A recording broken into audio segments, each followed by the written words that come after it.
ito po, napakahalaga po ito. Yung WPS tinitira po nila. They use it as a destroying mechanism against Sara Duterte and President Duterte. Tandaan po ninyo, noong panahon, anong bang piliin natin, digmaan o kapayapaan? Yun lamang po, anong piliin natin, ekonomiya na ino-offer ng China?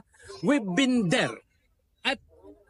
At pinapost namin sa AFP na pag-usapan po lahat ng itong WPS natin kasi ang teritoryo lamang po ng Pilipinas ay 300,000 square kilometers. Now, sukatin nyo po yan kung kasama po yung WPS nyo. Now, tama po si Marcoleta. How can you own something that you don't have the title?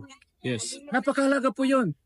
Alam nyo ang offer ng China sa aming mga negotiations?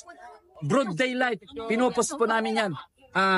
Ang Defense Attaché, Colonel Lee, very close kami, nagyayakapan po kami dyan sa kanyang palasyo, sa palasyo ng ambasador ng China. Si Juan Siliang,